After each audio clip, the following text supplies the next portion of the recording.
Hello there, good afternoon, and welcome to Jonesy Chats Wrestling. I'm here with the most constructive man on YouTube, Mr. Steve from SCW. Here discussing Monday Night Raw. Got an update on Eva Marie. The reason why the show's on a Wednesday instead of Tuesday, I'm that horrified by the ending of Raw. I've needed this time to compose myself. And it's drove me to even get a haircut. I've been that distressed by it, but no, definitely. Moving forward, how are you today, Steve? It's good to have you here. Great to hear your opinion on stuff.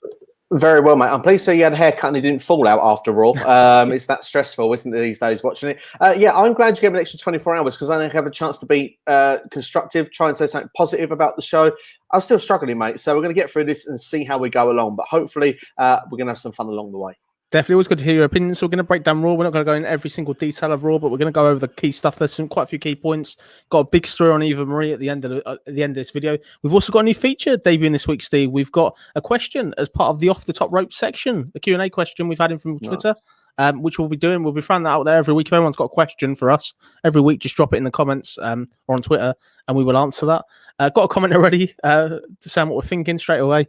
The Almighty CR21, Raw is trash. I think you got the end of the video already rather than it now. But see you later. Okay. Yeah, see you later. Let's kind of go forward then. So Steve, sort of obviously for many, many weeks now going into this kind of Raw, I said to you 2 weeks ago that Shayna Baszler, there was something this was going to happen, wasn't it?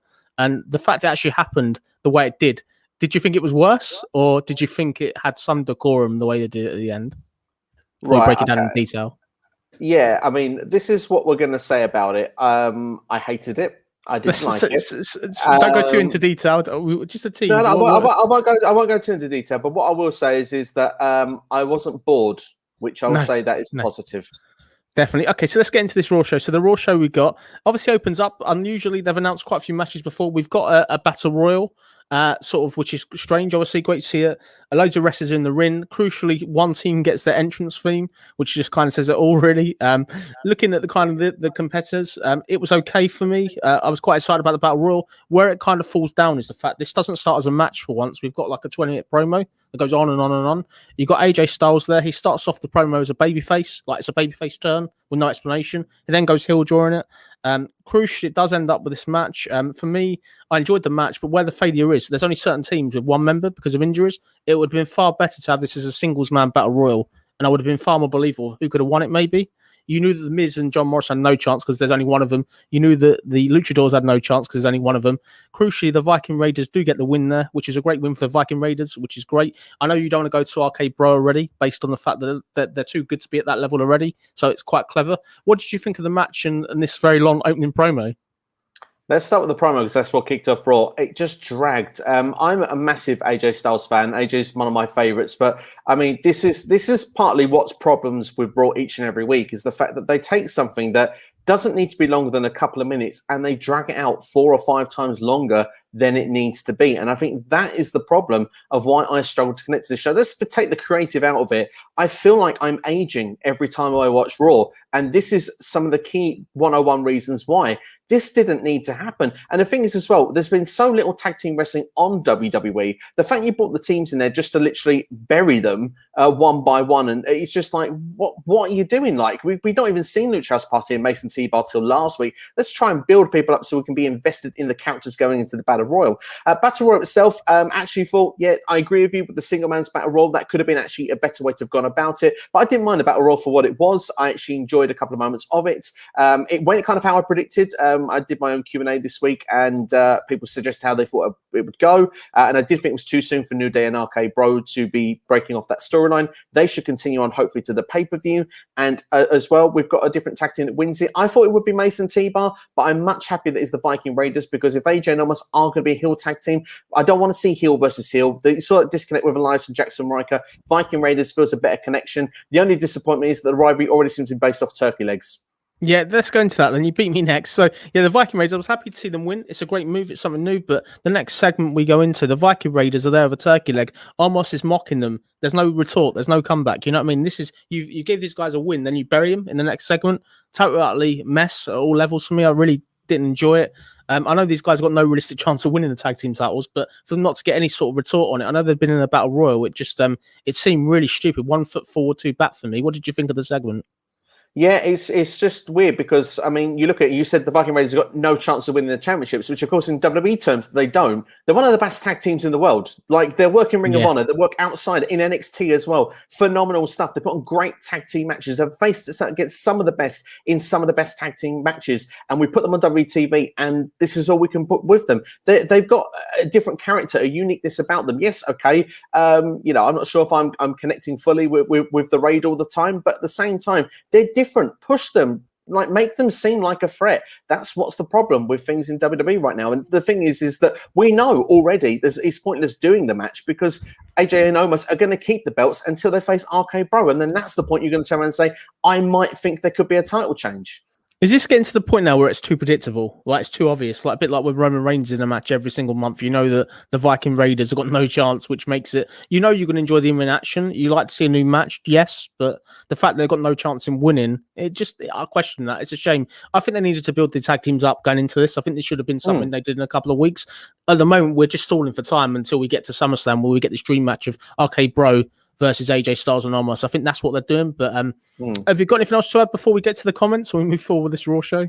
I would actually make an argument and say yes to SummerSlam in one point, but I think they're stalling time until fans come back. And I think, like, if we're feeling that Raw is trash, as we saw in the comments, the first comment we got, I think we've still got it for another month to go yet, at least 4 or 5 weeks, because that's when fans will come back, which is around Money in the Bank time. Definitely. It's almost like they've realised, last week down, we got fans back in a couple of weeks. We need to get people out on TV that haven't been seen for ages, just so people know who they are. It's almost like panicking, which it just damages the brand. But there we go. Let's go to the comments. Got quite a few here. Noob and Co. Good morning, Noob and Co. Thank you again for checking out the video. Great to see you here. NXT Steve. Every time someone says Raid, I think they're promoting the Raid Shadow Legends mobile game. Cheers, NXT Steve, a good one. And the Almighty CR21, RK Bro for tag team champs. Yeah. I think they've got to be tag team champions eventually. They're the ones that the push is going towards, despite the loss this week in the Battle Royal. Yeah, I think so. I think they are the ones that will carry those championships when the draft happens in the end of August, early September. Definitely. Moving forward then, so obviously had Jackson Riker and Elias. There was a segment before that. We'll skip the segment because nothing really happened. We've got Jackson Riker here. He's now a babyface. He's got this Zack Ryder, Matt Cardona hairstyle. He's back with a new look. They had a brief match. So this is a feud that was kind of built last week. They've already put it on TV. Jackson gets the win. I'm not surprised. It was a count-out win. For me, this was filler. I'm surprised they got the match already on TV, but didn't really do anything for me. I get it. It's great to give Jackson a win, but over Alliance, I was a bit disappointed. What did you think of the match and the quick fall? How much do they think we hate Elias for Jackson Riker to be the babyface? No, honest truth. Filler, waste of time. The only things I've got to say to WWE after this week make me care. Yeah, no, I agree with you. I think it's one of the things where they're throwing it together. Another tag team that's split. And as I said, they're going to this match straight away. For me, I thought they would have built this match over a couple of weeks, but there we go. It doesn't surprise me. It's a typical Raw match, moving kind of forward with this. We then had this contract signing, WWE Championship, Hell in a Cell. We got Drew McIntyre, Bobby Lashley there. Drew tells a story that's like worthy of a Disney tale or Game of Thrones or something, goes on and on. Fairly good story, good effort in it. Crucially, Bobby Lashley's there. They kind of squaring up. Adam Pearce basically announces that the match is happening. Bobby says that he's happy to accept Drew in any sort of challenge. It ends up with a Hell in a Cell being announced. Been saying the Hell in a Cell for ages. It's pretty obvious. Looking at this one, the crucial part of it, the only cool thing really I found from it was the fact when Drew smashed the table in half with a sword. That was quite impressive. But the sword got more focus on the world title in this spot for me. I just think it's kind of one of them things. There's no physical interaction. I expected Bobby to throw Drew for the table. I was looking for that. They didn't interact at all. There was no physicality there apart from the sword. But for me, it's just filler. This is a match we need to get done at Hell in a Cell and be moving forward with this, really. What did you think of the segment? I don't mean to be repetitive or boring. Right. It was so boring because it went on for ages. And I'm sorry, but I didn't connect with the Drew story. I switched off. That was a part for me where I went on my phone and Twitter for about 5 minutes. And then like when we got the key details, like you said there, Drew McIntyre loses, doesn't get another WWE Championship match while Bobby Lashley's the champion. I like that part. That makes total sense. And it also makes us feel like that they're listening to us. We want Drew to have a break from the championship unless he wins the championship, where at that point I imagine it's Drew versus Brock at SummerSlam, but we'll wait and see as and when that will come along. I'm sure we'll have a good idea by the end of next week what the direction will be going into the pay-per-view. But yeah, I mean, Hell in a Cell, fine, but the sword thing I found was corny. It just didn't connect for me. I like you said, it needed some altercation to make this segment work. And like you said, I think Drew going through the table, perhaps with a spine buster or something like that, I think would have added something to it. But I think, I don't know what it is, but you can just feel the staleness coming off when watching it through your TV screen. I think that this rivalry needs to end, but I think WWE has noticed that, and this is going to be the last time these two will wrestle in a one-on-one encounter. And Hell in a Cell does feel appropriate. The match should be good when it comes around to pay-per-view. Definitely a couple of praise. I've got to give some praise. I love the way that Drew was able to get the Ho Train quote in there, like using the word Ho Train, the Lashley Train. That was quite funny to put that in there without using the Ho reference. And also, I like the parts of it. I thought it was okay in entertaining, but for me, it's just kind of done. They need to get it done. But shout out to you, Steve. You've got a fantastic video on your channel. I'm going to put this out there now. The way you put Drew McIntyre, for me, like, this is what they should be doing. So anybody wants to see how WWE should put Drew McIntyre after this coming pay-per-view match, check out Steve's video on his channel. It's credit. It's really, really good. Moving back to Raw, got another segment, another comment here from Noob & Co. Best segment between Drew McIntyre and Lashley. Drew at the table with a sword. Yeah, I agree. He's obsessed with the sword. Ever since Sheamus gave him the sword, he seems to be obsessed with it. But it's fine, I guess. It's filler. Moving kind of forward, we then got a backstage segment. Nikki Cross said a mystery partner is going to be Oscar. So Oscar's back on TV. Yeah, that was fine. It kind of makes sense.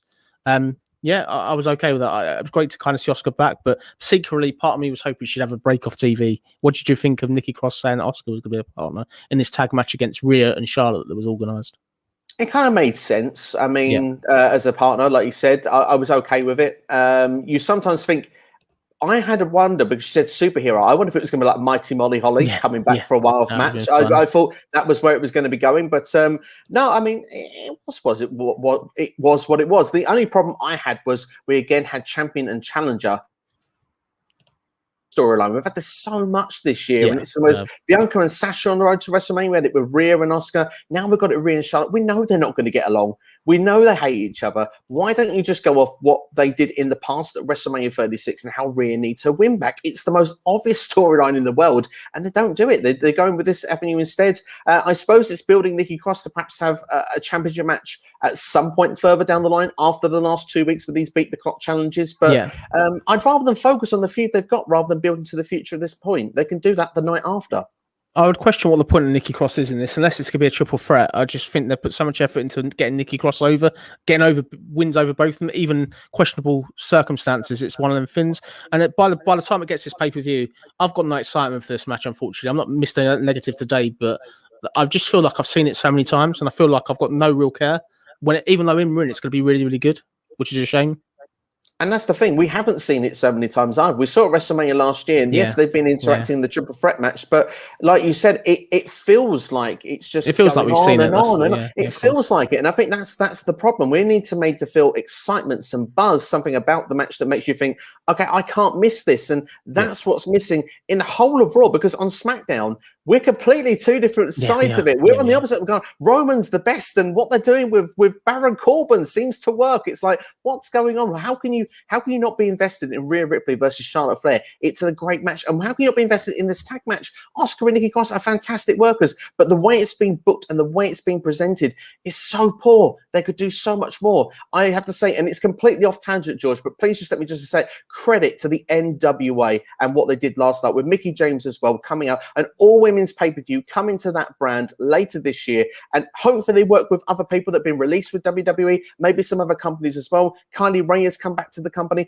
They're going to put on a heck of a women's pay-per-view, and they're going to do a great job of building it as well. Ring of Honor also doing a great job over the summer. Their women's championship tournament they're going to do on. What is WWE doing? They had Evolution a couple of years ago, was a fantastically well-built pay-per-view, was game-changing. How are they booking women's wrestling since? It's not had the same credibility since Ronda Rousey left, and that's due to the laziness of the booking. It's nothing to do with the performers. The performers are so talented. They've got the best women working it in the world, but the way to present them, it just isn't the right way. So when we turn around and say it's not good, it's nothing to do with the performers, and it's not with the men either. It's the way it's created backstage with creative, or arguably from the top with Vince McMahon. That's where the buck is, and that's where the blame goes. I agree. I think it's one of them things. I can't say it better. I think your rant has just put it out there exactly how we all feel. Disappointing, but it's going to get worse for women as we continue this show. So let's kind of carry forward. So I think this is one of the coolest things that happened on Raw, in my opinion. This is one of the things that maybe saved the show from being one of the worst in ages. Was we had this cool segment. We got backstage and we got sort of Xavier Woods and Kofi. Kofi's there with MVP. MVP's kind of getting ideas in his head and kind of manipulating him. What I really liked about it was There's real room for this to be a heel turn. I would love this to be a heel turn. Very, very clever, very intriguing. I don't often do these intriguing angles where you want to see what happens. For me, this will never happen. Call me crazy, Steve, if I was booking this. I'd love Kofi to cost Drew the match against Lashley. That's what I'd love to see happen at Hell in a Cell, just to start that Kofi versus Drew feud and continue this kind of storyline. But what did you make of this promo? I thought it was very clever. What were your thoughts of it? And where do you think it will go? Let's flip the switch for a minute. I've said a lot of negative things on this, and I've had a couple of rants. Let's say now, this was fantastic. This was completely different to anything else on Raw, and it was the best part of the show by a long way. It's a shame it was only 50 seconds long. It was incredible because MVP is putting that idea in his head. He's using old footage of when he cried when Kofi won the championship, how great and how meaningful that was, and telling Kofi, you are the reason why Kofi Mania hasn't continued since. I love that dynamic because Kofi, I said, if he was going to start winning these matches and getting back in, we even had a discussion about it a number of weeks ago, that Kofi should be in and around the main event. Maybe not the top guy, but he should be in and around that area. He is someone that could be making a difference because Kofi Mania, when it was over, it was very over and they can make something of it. And Kofi just faded away and now they brought it back. Let's make something of it. And MVP getting in his head, we saw some layer of storyline actually get a comeback from it later in the evening, but we want to see it continue further. You made a great point there. The idea of him costing Drew the championship match, perhaps even joining, making the Hurt Business. What if the New Day was part of the Hurt Business? What if they have the draft in a couple of months' time and Big E gets drafted to Raw and Big E's the current one that's the mid-card champion, working his way eventually to go against Lashley long-term, or even Kofi doing it long-term. They can do so much with it. Could be a great dynamic, a great stable, but in the meantime, we have to see where it's going to go. Coming from this, I hope it leads somewhere because it was very, very good. But at this point, with WWE and Raw, you can't have that confidence. I just hope it's one of them things to do something with. I don't want it to be dropped next week because I'll be very disappointed. I think it was really clever. In a show full of darkness, this was the one bright spot for me, to be fair. So, yeah, really, really good. And maybe because it was so different, which is why it stood out so much. As you said, they only got 50 seconds. Kind of going full. We have got some comments here, so we'll get the comments up. New and Co. I heard that some people say that Oscar's a legend or the greatest of all time, while others saying that Oscar's an afterthought. I don't know if Oscar fits the legend status. I think she's a legend within WWE. Like, she's really, really good. It's not her fault that they book her wrong. But what would you say? Where does Oscar stand? Is she a legend or is she just a good wrestler? You can't argue what they've done with her over time, but at the same time, she had a long undefeated streak. In NXT, she's on the Mount Rushmore of women's wrestlers in NXT, you could argue. On the main roster in the last 12 months, she was Raw Women's Champion for one of the longest times, but you could also argue that she's been mismanaged. So I suppose it's one of those time will tell. I mean, Asuka is established. That's one thing you can say compared to a lot of the women on the roster. People have had women's championship runs and they fade back into the mid-card or tag team division obscurity. Oscar isn't in that area yet, so Oscar is still seen as one of the top people on whichever show she goes. So there's definitely credibility there, but legend, she probably would be seen as a Hall of Famer in WWE. I mean, let's be honest here, Koku Beware is a Hall of Famer, so it's one of them things. But at the same time, I would like to think of high regard of Oscar. The only thing I would say is that she does need some sort of change, but we've discussed that on multiple different streams in previous times. But legend, perhaps in time. At the moment, I still would say she has got a lot of credit and she's working her way towards it. Definitely. Got a good one for NXT, Steve. In the off chance that Vince is looking to sell the company, surely if the product was better, they would have higher value product to sell, lazier booking. At this point, they just don't know what they're doing. There's too many hours of TV, injuries, and just sheer lack of planning, really. If it was just SmackDown, if WWE was just SmackDown as a brand, just generally we only got that SmackDown show once a week or something, this product would be so much better, wouldn't it? We wouldn't get to see everybody on Raw, I get that, but at least you'd say, WWE, I'm looking forward to watching WWE this week instead of looking at just Raw on a Monday, basically, which is the same every week, pretty much. Absolutely. Not to play devil's advocate here, though. If you took the worst hour of Raw every week and you attached it to SmackDown, would you be more intrigued to see Raw every week or SmackDown? That's a good question. I don't know. I think the thing with SmackDown, at least you know some of it's going to be good. But it depends if that dilutes the amount of nonsensical crap, if that makes sense. Like, I don't want to curse, but obviously it just kind of one of them things. It's a hard one, mate. We're going to move forward with this then. So we did have a fun backstage segment. We got some more continuity, which was okay. We got Mansoor with Ali again. Ali's there in a suit. The retribution's been totally dropped. He's there. He's no longer creeping around. He's not a stalker this time. He's there with a businessman. He reminded me of Tiger Ali Sin from back in '96. He's kind of got that vibe to him now a little bit. He was just kind of doing this whole devil's advocate thing with him there as well. Crucially, it does lead up to Ali, Ali just basically trying to recruit him again.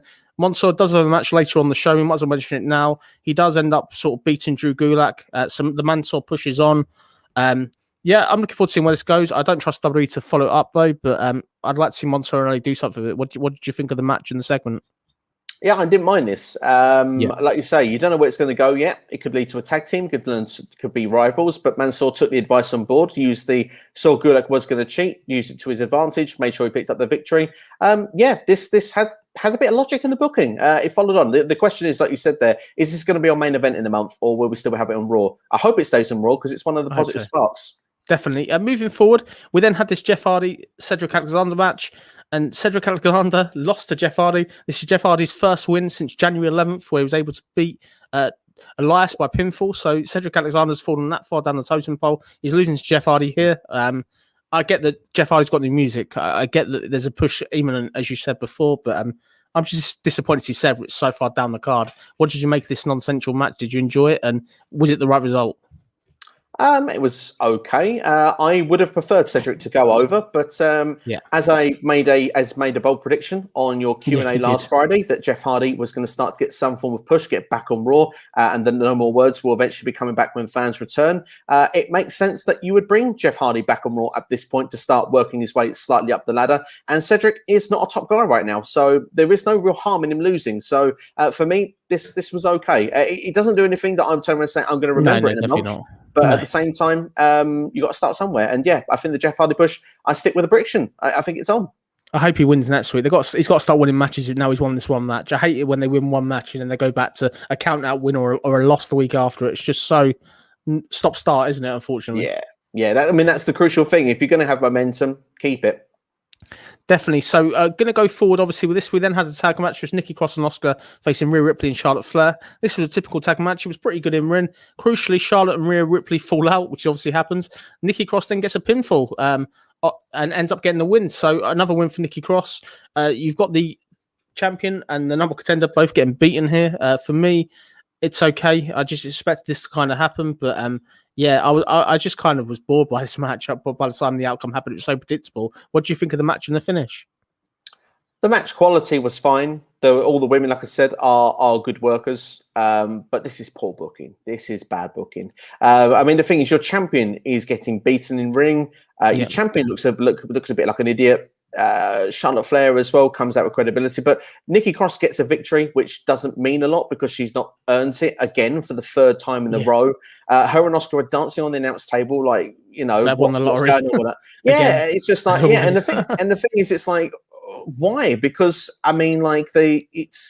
it's because Charlotte cost Rhea the match. They didn't do it off merit, so it doesn't make people look good. But Charlotte looked okay, I guess, from this. But I suppose you do need Charlotte to look good going to the pay-per-view, but you need your champion to as well. So for me, I thought this was going to be the right result because of the fact we knew they wouldn't coexist. It seems obvious. I just wish that I just wish it was done a bit more tastefully. I think it was just a bit too predictable and it felt a bit flat when it comes to it. But the match quality, like I said, all of them are good performers.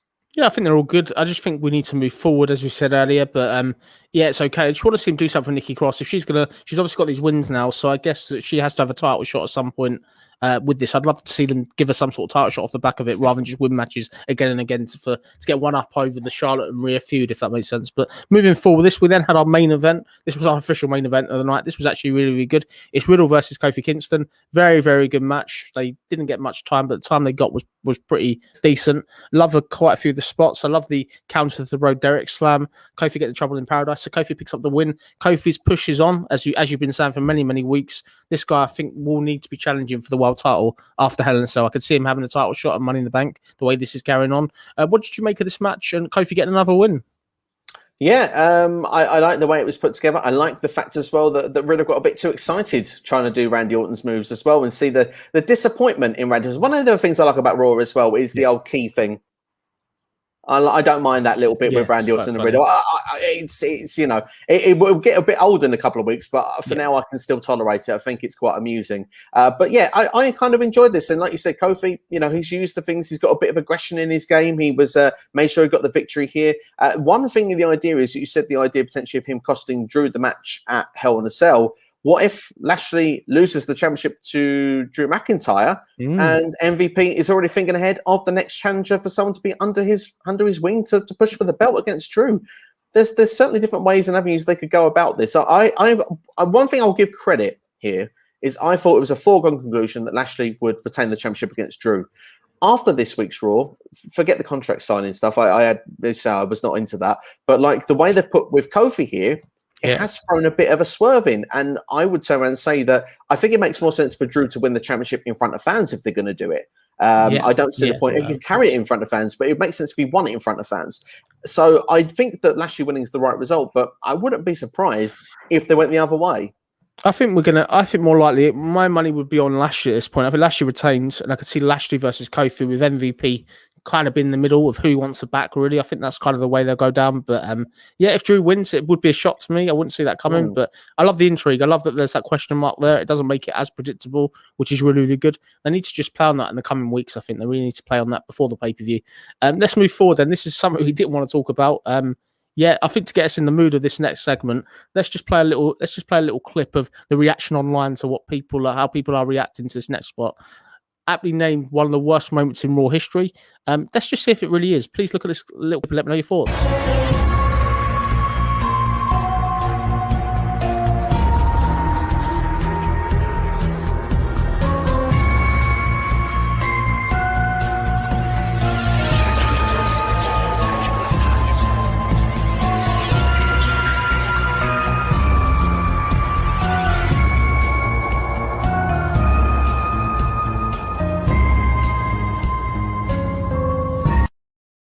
Okay, so we're back now. So there we go. So this is just one of them things. So we won't go into too much detail of the segment itself, but so clearly, obviously, there's been this massive building up of Lily versus Shayna for a while and stuff like that. Even WWE are so stupid that they tweeted yesterday that mirrors are a bad thing. They were hyping it up like it's a good thing, and it's just absolutely comedy gold. So let's break this down. So we got Shayna apologizing to the doll. She then basically stamps on the doll. Alexa's then getting really angry. All the superpowers of Alexa's have gone all of a sudden. So we don't see this Alexa that can transform like she did against Oscar, that's got superhuman strength. The Incredible Hulk, that's kind of gone. And next thing you know, sort of Shayna beats up, sort of stamps on the doll, which is hilarious. Everyone's saying, yeah, of course you do that. Doll isn't real. Alexa's looking distraught, which I kind of get. Crucially enough, Shayna goes backstage. Stuff starts flickering. It's like an earthquake. Everybody's disappeared all of a sudden. So Alexa's got the power to get everyone and the whole WWE roster vanished. Everyone's not there. And crucially, next thing you know, you've got Shayna looking at a mirror. The doll is there. We have to pretend the doll's not there. Everyone's not meant to see the doll. And then Shayna smashes up the mirror and does the Ultimate Warrior, which and it kind of goes off and she screams. So yeah, for me, yeah, one of the worst segments of all time. I think it just shows what's wrong with Raw. We said week on week, Steve, that this Lily thing makes us embarrassed to be wrestling fans. It's getting to that point now where it belongs in this kind of book here. This is the worst wrestling of all time. And some of the stuff in here, we've got Oz, we've got other stuff like the Gobbledygooker. This on this week's Raw is the worst I've ever seen. This is a Shayna Baszler, a former NXT World Women's Champion. 2020, she beat Becky Lynch's neck. She then won the Elimination Chamber in one of the most devastating forms ever. She couldn't get the belt done at WrestleMania that year, but ever since then, this is somebody you've taken from there. And it's a total utter jobber now. It's just not funny. It's just a total joke. And I feel so sorry for the rest of having to portray this. Like, I just think it's they're putting a doll over instead of sort of their actual women's division. And it's just no good at this. I think it's beyond the point now. This is where I question, why do we watch this show? What's your thoughts, Steve? Please enlighten me on what you think. I agree with a lot of what you say. It was bad. It was so bad, it was actually a little bit funny. That's how bad it was. Which, you know, it is the borderline of embarrassment, really. I would turn around and say that it's almost to the point of a very low budget, homemade bad horror movie. That's how it comes across. And yeah, I worry to where it leads to next. I mean, I kind of, because they're going the supernatural route anyway. So that's in my head, I was trying to think, how should this have been booked? How can we have made this better? How can it not be one of the worst segments of the time? Or at least one of the worst segments, but not quite the worst. What if the fact is, I was sort of hoping that Shayna was going to like rip the head off the doll, so the doll was kind of written off TV, so the doll was gone, but the supernaturalness would have brought a new superstar in. That would have been I don't want to say the word higher power because we always go back to that, but you know, someone dark, mystical, someone that's kind of in Alexa's ear, making a, or it could have even been the return of like a fiend or a female fiend or something that could have connected the storylines together. It could have made the segment a bit better, and it could have led to them where Nia Jax would have to try and help Shayna Baszler or something. But instead, what we've got here is it's just awful to watch. And why did everyone disappear? And why have we? Why? Just why? I feel sorry for Shayna Baszler. I also feel very sorry for Alexa Bliss. Very talented at what they do. And the fact is, again, they're given this nonsense of creative booking, which, like I said, it goes up to the top once again. And the thing is that what we'll give credit about it. People are talking about it. I guess that's what they probably want coming out of it. Sometimes we've heard backstage things come out and say it was never meant to be good. It was to get people talking. So if that's what they're trying to do, because people will go in the next week and go, God, that really bad segment last week. I have to know what happens next because of how is it going to get worse? Yeah. Maybe that's what they're trying to do here. But no, I mean, what's to say that's not already been said? It was awful. And maybe it could have been done better, but who knows? Look like this. So look like this. This is what I was thinking in my head. As I was watching it, I was thinking, all right, she's stamping on the doll. This is the point where you need to get somebody out there to help Alexa. This is where you need to finally pay this storyline off that's been going on for weeks without any explanation. You know what I mean? You wouldn't get the NWO, who's the fourth man, and not reveal him. You know what I mean? You'd reveal it. Whereas this one of them things where just keep doing it. And the fact they've not got anybody in that role, Lily, they're not panning that off in any way. This is a doll that's beating wrestlers. I think it's going to get worse, Steve. This is the prediction here. I'll put another one up. It's an exclusive or anything like that. But I can see Shayna not having any control of her body. I can see Lily being in control of Shayna's body. And I think that's the way they're going to go down, which is just going to be horrifying TV for me. I think it kind of fits. I said to you 2 weeks ago, Shayna won't be able to decide what she's doing. She'll either be in a feud with Alexa or she'll be under Alexa's spell. This is the kind of the way they're going down. But the fact we've got this doll here, this doll's ending Raw. This is a Raw which we're going into pay-per-view season. This is going into one of your pay-per-views. We've got 1 week next week, I believe, then it's the pay-per-view. What a way to end the show. And this is your official main segment going home. It's, for me, it's one of the worst. I know we've seen a lot of crap in wrestling, but for me, I can't say enough, really. I just think there's no thought gone into it. It's just so lazy. And I don't know who they're appealing to. I can only believe they're trying to sell merch off the back of this.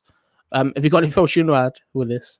I don't know who they're appealing to because it's not coming across well. The ratings are going down. I would argue that with social media and with streaming sites and stuff like that, I don't think the ratings will ever go back to what they were before. But I mean, if you want people, I think if it was at least a half decent show, I think you'd be pushing 2.53 million viewers. But I mean, I think it was 1.6 million this week was the viewership for Raw on across the board. So it's low, and they need to do something to try and turn it around. I mean, Nick can't keep making these miracle deals off to Fox and Peacock and places like that. Eventually, people will get wind that we're not getting our money back for this. So, it's interesting to see what will go down. I did listen to you just say there that Shayna won't have control of her body. She's in some sort of match with Lily. I mean, that sounds worse than the. She won't be in a match, though. Just let me finish. It sounds worse than the finger poke of doom. That's how bad it sounds. It sounds like a world title match on Nitro that killed the business for Nitro and never recovered.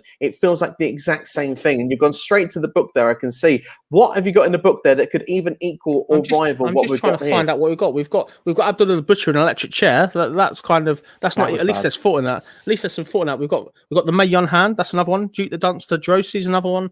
We've obviously got Max Moon, stuff like that. But at least there's some thought on this. But when the Ultimate Warrior did it, at least it was kind of comedy gold, and he's a main eventer. This is somebody that is not even on TV. They put more effort into this Lily doll than they have building the solid division. Like, if that makes sense. What really annoys me, I'm going to get really, really annoyed now. I don't want to rant on this, but this is going to be a rant. I'm sorry, I have to warn you. The more I think about it, the more I'm going to be annoyed. Yeah, no, definitely. So what annoys me more than anything is they've released people such as the Iconics, Mickey James, various others have been released now, and they've got this stupid doll on television. I know the doll doesn't cost any wages. I understand that, but it's not right, is it? No, I mean, like you say, the more I think about it, I just get more annoyed. It doesn't cost any wages, so you're right there. Yeah. I mean, if You may Lily is sell getting merch money off out of it. this, yeah, may sell merch off of it. But yeah, I mean, the thing is, yeah, you're burying your women's division at the expense of a doll, and also you're insulting the intelligence of everybody that's watching, and that's not a good thing. No, definitely. I guess that when the doll wins the women's title and it crashes the women's division like a Titanic, we'll see what happens then. But it's not good, is it? No, it's really not, and it shows why credit needs to be given to some of these other companies that are doing great work with their women's divisions right now. Because WWE, they've got the talent, but they're definitely not presenting it the way it should be presented. Okay, last thing before we kind of score the show and go to our question we've had sent in and the Eva Marie update.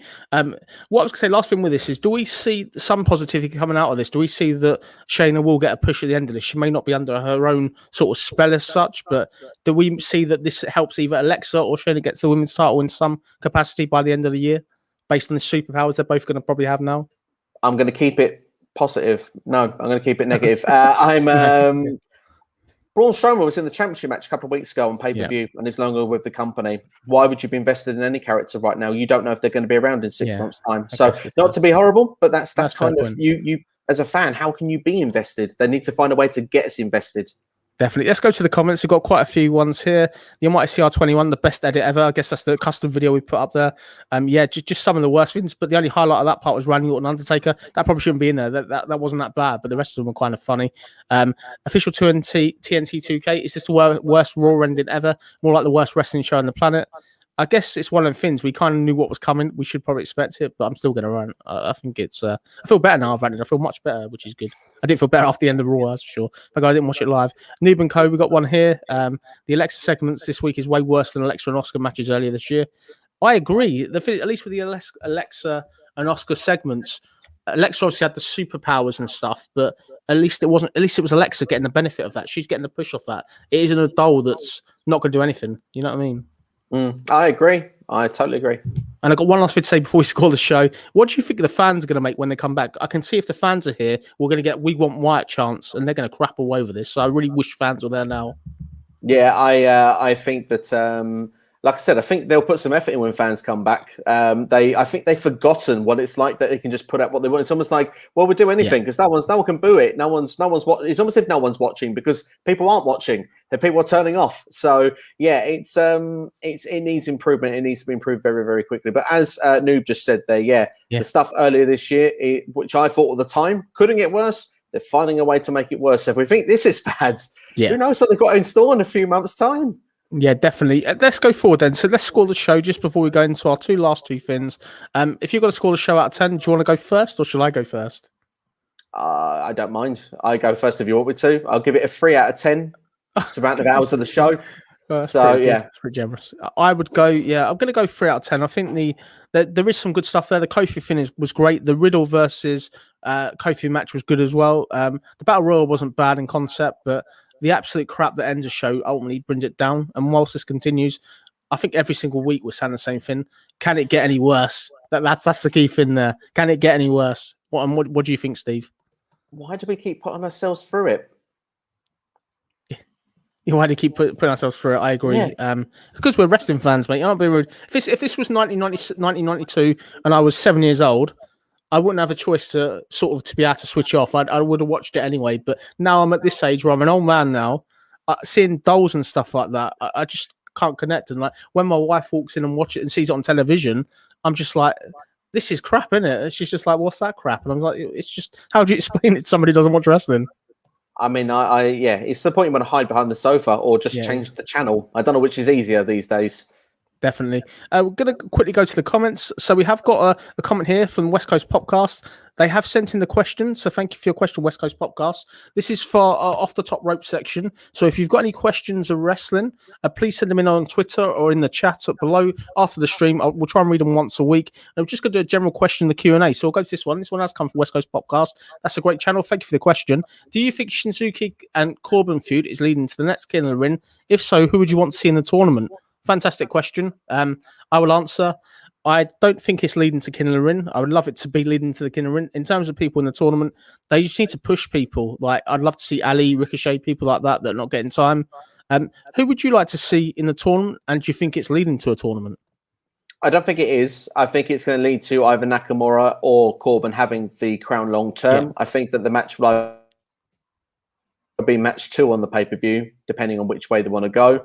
As for people, if they were to, like you say, it's all about making that next star. That's what King of the Ring was all about. So for me, I'd like to see that. But just because of the fact he's so desperate to be in it, I want Xavier Woods in it, because I think he would actually make a good singles run. Great. And he has actually been an advocate every time. I must be in King of the Ring. I must win King of the Ring in my career. It means so much to him. So I'll give a shout out to Woods. I'd also like to see Sami Zayn in it as well. That's another one I think that's totally underutilized. But no, I think they could do a great job. I think if you give it, the winner of this gets a shot, not the world title, but even one of the secondary titles, such as the IC title or the United States title, that'd be a good beneficiary. We can hope it could come back. It's something that's missed, but I think the Money in the Bank should replace the King of the Ring, in all honesty. I think when the Money in the Bank came, it killed the King of the Ring off. I don't know if you agree with that analysis or whether you disagree. I would agree. I mean, they stopped the King of the Ring after 2002, I believe, was the last one they did as a pay-per-view. Then they brought it back in 2005, and that's when I think King Booker took over. Maybe in 2006, actually, King Booker started. And then, yeah, like you say, the Money in the Bank came in 2005 and stuck around ever since. King of the Ring is sparingly used, and it's usually just to have the King gimmick. If you're going to do it properly, you should build a new star out of it, and not necessarily have to walk around with a crown, but like you said, they get a championship opportunity. Someone that would actually thrive right now, actually, is King of the Ring this year. If they were to do it in a general winner, that would make sense, is Cesaro, because he's had a great start to the year, and he would actually be able to push on. I have a championship match, either become Intercontinental Champion, which I think he will do at SummerSlam, or to go for a world title. I really like the suggestion. Great suggestion. Thank you very much for your question, West Coast Podcast. Just before we go into our final story today, Eva Marie, this is an update regarding her. She could go to the comments. West Coast Podcast, I won a bet with the guys Sunday and got to skip watching Raw this week. Finally, I got good sleep. Food tastes better. I'm enjoying life, Zax. I agree. You avoided it, Zax. Please, if you can on your channel, this is a request from me to you. I'd love to see you cover just the last segment on Raw. I'd just love to see your reaction, like in analysis step by step to what you thought of it, because your comments are witty and you're on the money. That's something. Would you like to see that as well, Steve? Because that channel is so great to the point. Absolutely, and I know they like their horror stuff as well. So I mean, Yeah. they actually take stuff from movies and that, and to compare it to what we had to watch here on Raw, I'd love to hear the analysis. Definitely. Libico, 5 out of 5 out of 10, because Oscar was on TV. Hopefully Oscar gets drafted to SmackDown this year. I agree. She needs that draft. We've been saying it for weeks. What do you think, Steve? I was thinking about this because we spoke in the last couple of weeks about doing a draft on here. Yeah, we have. If I can eventually find time to do it. Yeah, I prepared it, and I will give one away.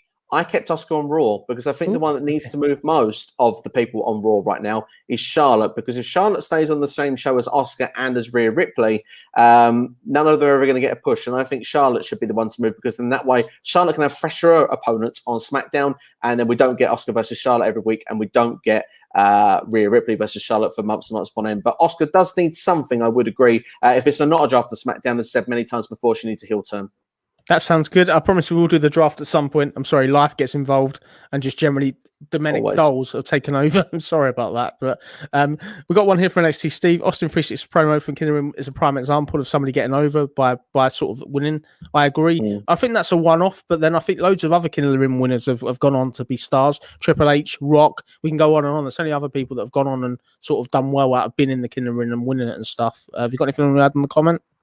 No, I completely agree. I mean, even to the latter ones, you turn around and say they're like Brock Lesnar, Edge, and Kurt Angle, the last 3 on the pay-per-views. Then when you go through like King Booker, actually became a world champion out of it. It's only since like 2010-11 when they started doing like the King Sheamus and King Barrett's, and so that's when it started kind of fading off a little bit. And even Corbin hasn't been able to take it to that level.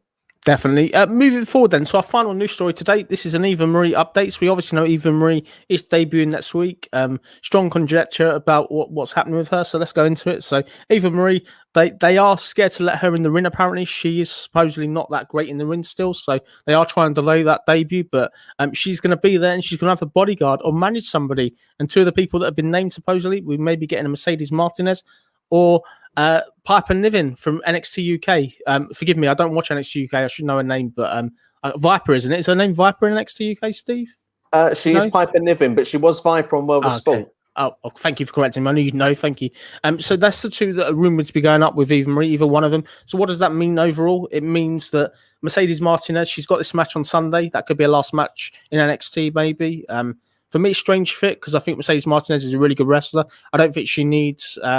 So I wouldn't say she needs sort of Eva Marie to be there. In terms of Piper Niven getting that spot, it would be great to see a British person or a Scottish person on WTV. It's a very strange cameo. I think the original working plan, apparently what they were pitching many weeks ago when I heard this, was the fact that it was meant to be Austin Theory. Apparently she can go out with him now, but they've gone back on that. I don't know if this leads to Eva Marie in the ring, but what do you make of her going up as a manager slash sort of being somebody who doesn't wrestle? Are you surprised by that, or do you think it's a good way to get someone else on camera? It's a great way to get someone else on camera if they've not got the confidence in Eva, and Eva's meant to be giving back. So we've discussed the idea for a number of weeks now of who she could be managing. Like you said, those two names there. Sean Rossap of Fightful Select has said that the original plan of the two women was to go in favour of Piper originally, but plans can always change after the Andrew Zariman, I think his name's Andrew Zarian, Mad Men podcast. That's the one. He came out with the two names. So we'll have to see wait and see which one it will be. I think both can be good fits for different reasons. Mercedes Martinez, she was supposed to be on Raw before under the Retribution gimmick, went down to NXT. This would be a way of giving her back because they get her back on WWE for whatever reason. They can try and work that into storyline, which of course they probably won't, but they can. Yeah. And Piper Niven, like you say, great Scottish wrestler. She's fantastic in the ring. I love the performances she puts on. To see it on Raw and jump from not even to NXT, go to the main roster, I think will be really exciting. I could even see a partnership with her and Nikki Cross further down the line as a babyface tag team actually at some point. But we'll wait and see what it brings. It has its own ways that it can work together. Eva Marie's supposed to be helping people out. I'm looking forward to seeing where it goes. This is something that could be interesting. Definitely. They've put a lot of time into it. I think the only thing I would say about it that slightly concerns me is they haven't really hinted that there's going to be more than one person. All the vignettes have been Eva Marie only. I think if they were going to go down this route and they wouldn't decide last minute, it would have helped having whoever they're going to have, obviously other than Mercedes Martinez, with her. At least her saying, I'm not on my own. I'm here to help you, etc., etc. But I'm sure it'll be explained, but it's something new. And this may be the start of talent coming across from NXT, maybe potentially. But let's go to the last comment. We've got a last one here from Noob & Co. This one's for you, Steve, actually. What's next for Oscar and Charlotte Flair for the next 6 months towards WrestleMania 38? Possibly a future video, Steve. I know you like making videos. I do like making my videos. In fact, I've got one waiting at the moment in the wings to upload, but it may have to wait after today because of with the current stuff of NXT TakeOver. But with that, that's certainly an interesting to it. That's what I'll say. It's been a nice reaction from the Drew McIntyre one. I'll take that on advisement, see if I can put something together. Definitely. Just before we end the video today, please tell everyone, Steve, about your fantastic channel if I don't watch already. SCW, the wrestling channel. Thank you for letting me plug it. As always, live if you're watching UK time, 11 p.m. tonight. NXT TakeOver predictions will be taking place for In Your House at 6 p.m. Eastern time if you're in the States. I'm going to be joined by the one and only Noah Foster, the Simple Man, is going to be joining me, which I'm really looking forward to. He's done some fantastic work on YouTube and done collaborations as well on NoDQ.com as well. So looking forward to having him on board. Live Q&A is tomorrow as well, SCW Live. That will be joined by the fantastic Ella J as well. Some really exciting guests coming up and more videos coming along the way as well. Impact Wrestling, if you're a fan of that, can start looking towards the Slammiversary. But first off this week is Against All Odds. So that'll be a prediction of coming out. And I've got a video as saying waiting in the wins that's Impact as well. So I'm looking forward to dropping that as well this week. Brilliant, Steve. Steve, listen, I want to thank you so much for doing the show. That's it from here. I want to thank you all for watching. Thank you all for joining us. I hope you have yourselves a great week. Enjoy the rest of the week. Enjoy the NXT TakeOver when you get there. As always, stay safe. Thank you for all the support. As always, if you could hit the thumbs up on the way out and please subscribe, it really helps. We are on the road to 160 subs. We will finally get there one day. I'm hoping soon. But no, that's been it. It's been Jonesy and Steve from SCW. Thank you for watching, and we'll see you again soon.